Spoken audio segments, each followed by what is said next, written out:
ये कहानी है राजस्थान के एक सुनसान गांव कुंडा की। यहाँ एक प्राचीन किला था जिसे लोग शापित महल कहते थे। गांव के लोग वहां जाने से डरते थे, खासकर रात के वक्त। अनामिका गांव के पंडित की बेटी बेहद सुंदर थी। उसकी हंसी पूरे गांव में गूंजती थी।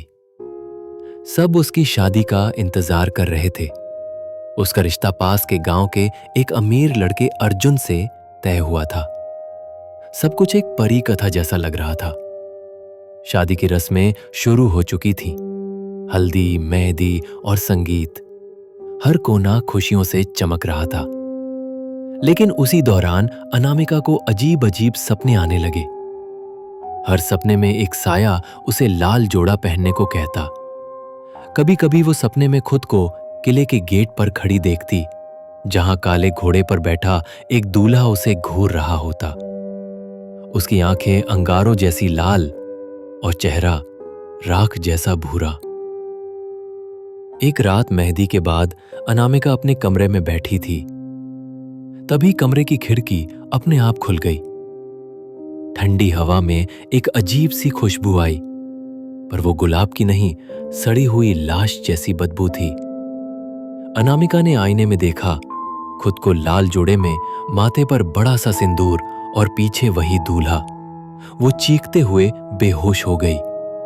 उसकी मां ने सोचा शायद शादी का टेंशन होगा, लेकिन तब किसी को नहीं पता था कि ये कोई सामान्य सपना नहीं, बल्कि मौत का न्योता था। शादी के दिन अनामिका पूरी तरह शांत थी, जैसे उसकी आत्मा कहीं और जा चुकी हो। उसके चेहरे पर डर और गहरी उदासी थी। शाम को जब बारात पहुंचने वाली थी, तभी वो अचानक गायब हो गई। पूरे घर में कोहराम मच गया। परिवार वाले इधर उधर भागते रहे, लेकिन वो कहीं नहीं मिली। अचानक किसी ने सुना, किले से शहनाई और ढोल की आवाज आ रही थी। गांव के कुछ लोग और अर्जुन उसे ढूंढते हुए किले की ओर भागे। किले में पहुंचते ही उन्होंने देखा, किले के बीचों बीच मंडप सजा था। चारों ओर लाल फूल, जलते हुए दिए और भूतिया बाराती। मंडप में अनामिका लाल जोड़ा पहने बैठी थी। उसके बगल में वही काला दूल्हा, जिसकी आंखें आग की तरह जल रही थीं। भूतिया बारात में कोई इंसान नहीं था। सबके चेहरे झुलसे हुए, हड्डियां बाहर निकली हुई, और हर किसी के हाथ में जलता हुआ मशाल था। ढोल बज रहा था, लेकिन उसमें खून के छींटे उड़ रहे थे। दूल्हा और अनामिका फेरे लेने लगे। हर फेरे के बाद अनामिका की आंखों से खून टपक रहा था। उसकी हंसी इतनी डरावनी थी कि अर्जुन वहीं बेहोश हो गया। तभी अचानक दूल्हे ने सबकी तरफ देखा। उसकी आवाज गूंजने लगी, जिसने भी इस शादी को देखा, अब अगली बारात उसकी होगी। अगले अमावस्या पर अगला दूल्हा तुम बनोगे।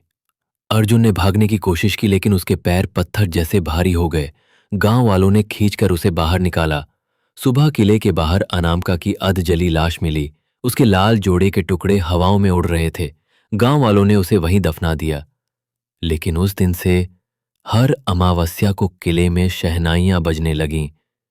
कहते हैं अनामिका आज भी अपनी मौत की शादी पूरी करने के लिए भटकती रहती है, और जिस किसी ने भी उस रात उसे देख लिया, उसकी शादी अब मौत से पक्की हो जाती है। अगर कभी अमावस्या की रात किले से शहनाइयों की आवाज सुनो, तो कभी मत जाना, वरना तुम्हारी शादी भी अनामिका की तरह मौत से हो जाएगी।